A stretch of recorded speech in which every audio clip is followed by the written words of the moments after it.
السلام علیکم ورحمۃ اللہ وبرکاتہ۔ الحمد للہ رب العالمین والصلاة والسلام علی سید الانبیاء والمرسلین وعلی آلہ واصحابہ اجمعین، اما بعد، قال اللہ تبارک وتعالی فی کلامہ المجید والفرقان الحمید، اعوذ باللہ من الشیطان الرجیم، بسم اللہ الرحمن الرحیم، ان اللہ مع الذین اتقوا والذین هم محسنون۔ وقال فی موضع آخر، یا ایہا الذین آمنوا اتقوا اللہ حق تقاتہ، صدق اللہ العظیم۔ اللہم صلی علی سیدنا و مولانا محمد وبارک وسلم۔ حاضرین مجلس، معزز سامعین کرام اور گھروں میں بیٹھ کر سننے والی معزز خواتین اسلام، خطبے میں جو آیت کریمہ پڑھی گئی وہ آیت کریمہ سے اللہ تبارک و تعالی بندوں کو ایک نیکی کی طرف راغب کرنا چاہتے ہیں، اور ہر انسان کے اندر وہ صفت رہنی ضروری ہے جس کو ہم تقویٰ کے نام سے جانتے ہیں۔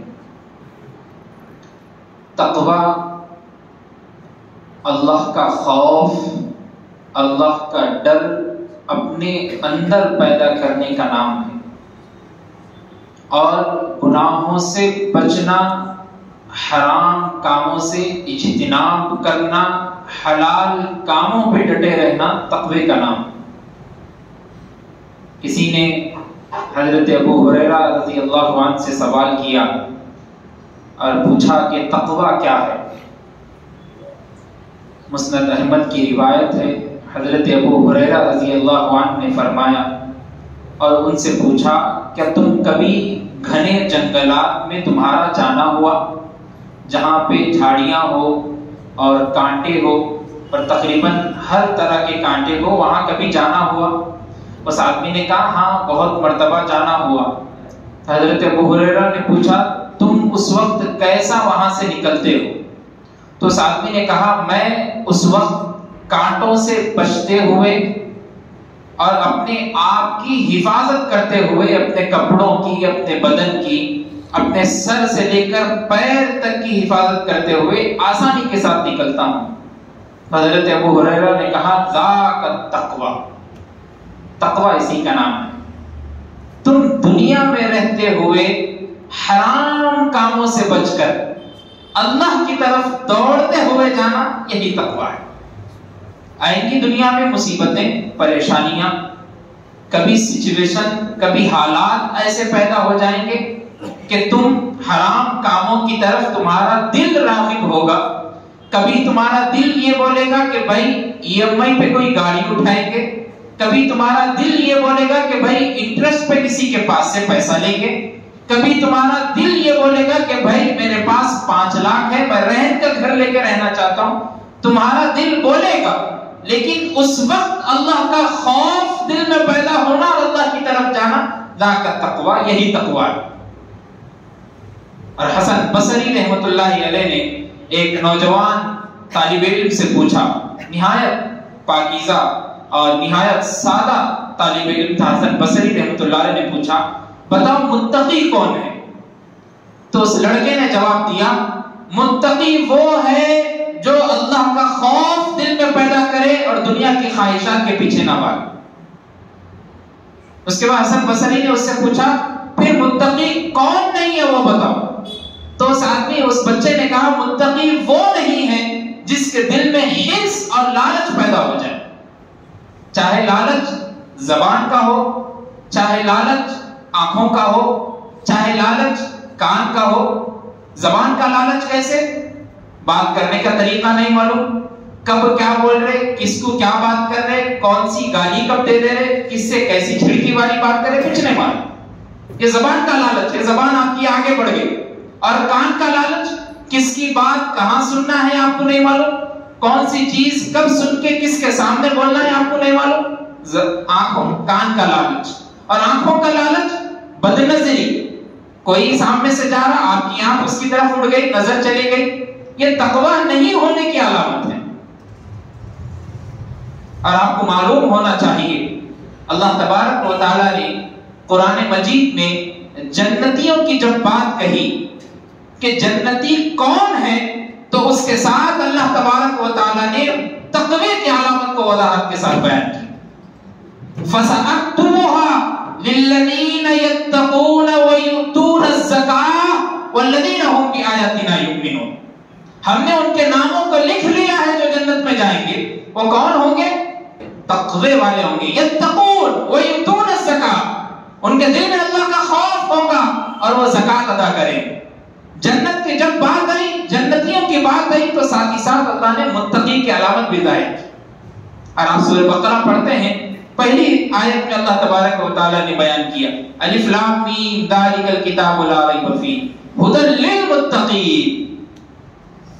اٹینشن، یہ کتاب ان لوگوں کے لیے ہے جو متقی ہے۔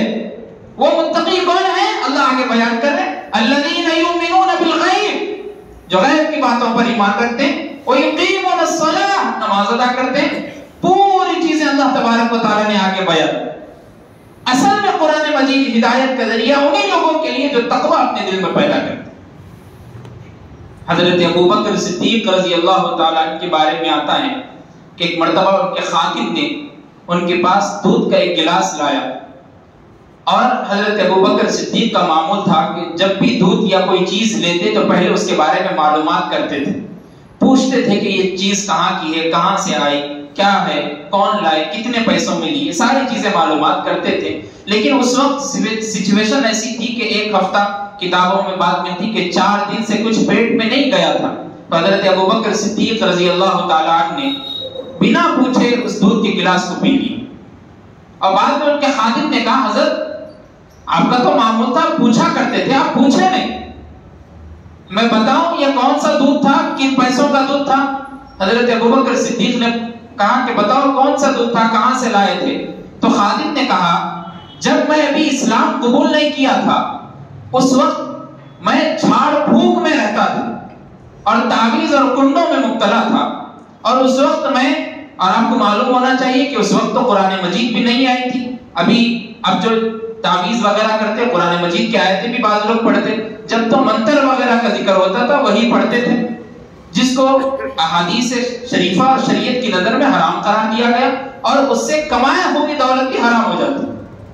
تو اس آدمی نے کہا کہ اس وقت میں یہ کام کرتا تھا، لیکن جب میں دین قبول کیا، اسلام قبول کیا، تو ان کاموں کو چھوڑ دیا، لیکن میرا مالک وہ اس وقت کے پیسے باقی تھے وہ لا کے اب مجھ کو دیا، تو میں ان پیسوں سے دودھ کو خریدا اور آپ تک لے کے آیا۔ حضرت ابوبکر صدیق رضی اللہ تعالیٰ نے جیسے یہ بات سنی، اندازہ لگائیے تقوی کا عالم کیا تھا، اللہ کا خوف، اللہ کا ڈر، حرام چیزوں کی طرف مائل ہونے کا ڈر کیسا تھا۔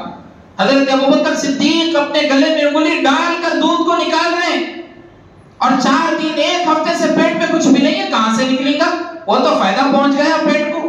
لیکن ابوبکر صدیق رضی اللہ تعالیٰ نے بہت پانی پیا، جس کی وجہ سے جب پیٹ پھول گیا اور بہت زیادہ پیٹ بھر گیا، تو پھر گلے میں انگلی ڈالی اور نکالتے رہے۔ کتاب میں بات ملتی ہے کہ آپ کی شکل و صورت متغیر ہو گئی، تغیر بدل گئی تھی، ایسا معلوم ہو رہا تھا کہ یہ کیا ہوا۔ تو خادم نے کہا حضرت رہنے دیجئے، کوئی بات نہیں۔ حضرت ابوبکر صدیق نے جیسے ہی خادم کی بات سنی، کہا اگر ابوبکر صدیق کی انگلی ڈالتے ڈالتے اس حرام دودھ کو نکالتے جان بھی چلے جاتی تو نکالنے تک رہتا۔ اللہ اکبر، صحابہ کا تقوی۔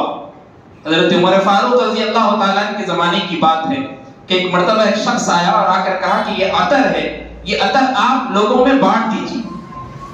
حضرت عمر فاروق رضی اللہ تعالیٰ عنہ کی اہلیہ بازو کھڑی تھی، تو انہوں نے کہا کہ ٹھیک ہے میں اس کو بانٹ دیتی ہوں، وہ شیشے میں ڈال کر سب کو دے دیتی۔ عمر فاروق نے کہا نہیں، تم نہیں بانٹ سکو۔ اہلیہ نے کہا میں کیوں نہیں بانٹوں؟ تو عمر فاروق رضی اللہ تعالیٰ نے کہا اگر تم بانٹو گی اس کو تو جب عطر کو تم کھولو گی تو اس کی خوشبو تمہارے ناک تک جائے گی، اور تمہارے لیے یہ ضروری نہیں ہے کہ تم اس کی خوشبو کو سنو. یہ تو عوام کے لیے دیا گیا، تمہارے لیے نہیں. اور آپ کو معلوم ہے عطر کا فائدہ خوشبو پہنچانا ہے. یہ تقویٰ تھا، یہ تقوی کا عالم تھا. سفیان ثوری رحمۃ اللہ علیہ نے تقوی کے بارے میں لکھا اور کہا کہ تقوی کا عالم ایسا ہونا چاہیے کہ بندہ جب گناہ کی طرف سوچے بھی تو اس کے دل میں ہیبت اور خوف کی وجہ سے اس کے سر اور پیشانی کے بل سے پسینہ نکلے. اللہ کی جاہ و جلال، اللہ کی غضبناکی اور اس کا عالم اور اس وقت کے حالات اس کے سامنے آ جانا چاہیے. اور ہم ایسے ہو گئے حلال چیزوں کی طرف بڑھتے بڑھتے بڑھتے بڑھتے حرام میں بھی ڈوب گئے. ہم کو معلوم نہیں کون سا پیسہ کیسا ہے، کون پیسہ کہاں سے لا کے دے رہا، کدھر ہم کو کھانا ہے، کہاں نہیں کھانا ہے، کچھ بھی نہیں معلوم. ایک بلی کے سامنے آپ لے کے جا کے چارہ رکھ دیے تو بلی چارہ نہیں کھاتی، اور وہی دودھ رکھو آپ دودھ پی لیتی. اور وہی بھینس کے سامنے آپ لے جا کے دودھ رکھو دودھ نہیں پی، اور چارہ رکھو کھا لے گی. بزرگوں نے کہا کہ جانوروں کو بھی فرق ہے کہ ان کے کھانے کی چیز کیا ہے، لیکن انسانوں کو فرق نہیں. جو چیز ملی کھاتے گئے، جو چیز ملی لیتے گئے، جو چیز ملی بچوں کو کھلاتے گئے. وہ بچے کیسے فرما بردار ہو سکتے ہیں والدین کے جن کے بچپن کا لقمہ ہی حرام کا ہو؟ آپ ان سے فرما برداری کی توقع نہیں رکھ سکتے، آپ متوقع بنیے. آپ کی حالت تو یہ ہونا چاہیے کہ ایک پیسہ بھی اگر کما رہے ہیں تو اس کے پیچھے زندگی لگ جائے، لیکن سوچ یہ ہونا چاہیے کہ بھائی یہ پیسہ، یہ روپیہ، یہ کمائی صاف ستھرائی ہے، یہ میرا پیسہ ہے. امام بخاری رحمۃ اللہ علیہ کے والد محترم اسماعیل علیہ الرحمہ جب نزا کا حالت تھی، آپ انتقال کر رہے تھے، تو آپ نے اپنے ایک بھائی کو بلا کر کہا کہ میری جو جائیداد ہے، یہ پراپرٹی ہے، اس میں 1 روپیہ بھی، واللہ میں قسم کھا کے کہتا ہوں 1 روپیہ بھی حرام کا نہیں ہے. میں نے اپنی انتھک کوشش کر کے پورے حلال کمائی. جب ہی جا کے ان کے بیٹے امام بخاری رحمت اللہ علیہ بنے.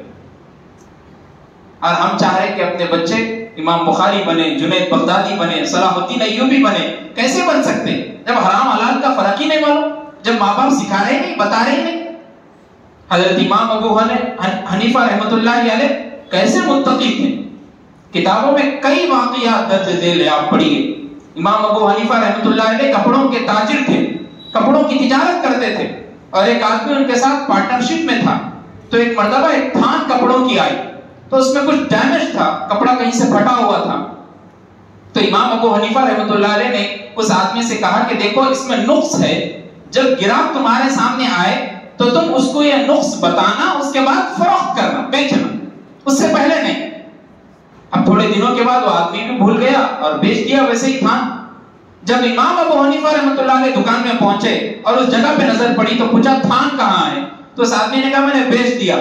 پوچھا نقص بتایا، عیب بتایا؟ تو اس آدمی نے کہا نہیں. اندازہ لگائیے تقوی کا عالم کیا ہے. امام ابو حنیفہ رحمۃ اللہ علیہ اس زمانے میں اس تھان کی قیمت 30,000 درہم تھی. وہ 30,000 درہم کو غریبوں میں بانٹے اور بانٹ کے یہ بات پہنچائے کہ کیا معلوم کس کو کپڑا پہنچاؤں گا، میں سب کو پیسہ پہنچاتا ہوں. اور اس آدمی سے کہا کہ تم کو یہ بھی نہیں معلوم کہ کاروبار کیسے کرنے ہیں، میں تمہارے ساتھ پارٹنرشپ کیسے رہ سکتا ہوں، آج سے تم میں جدا. یہ ہے کاروبار. اور ہم ادھر کاروبار کر رہے، بری چیز کو بھی اچھا دکھا کے بیچ دے رہے، اور تھوڑی دیر تک پاگل بنا دے رہے، آدھے گھنٹہ 1 گھنٹے تک تعریفات کر دے رہے، اس کے تعریف کے پھول باندھ دے رہے. ٹھیک ہے، تعریف کے بعد میں پاگل بھی ہو گیا، خرید کے بھی چلا گیا.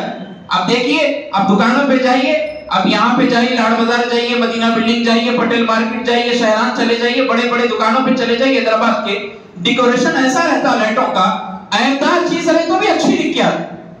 لاڑ بازار میں چلے جائیے، چوڑیوں کے بازار میں ایسے لائٹیں لگا دی گئی، اللہ اللہ. دیکھیے ایک چوڑی بھی اگر کوالٹی کم ہے لیکن اس کو بھی دیکھ رہے تو ایسی شاندار دکھ رہی، اور گھر کو لے کے آ کے دیکھتے تو نارمل ہے. لوگوں کو پاگل بنایا تھا. اور امام ابو حنیفہ رحمۃ اللہ علیہ کا عالم دیکھیے اب تقوی کا کیسا ہے. ایک مرتبہ دکان جلدی بند کر دیے تو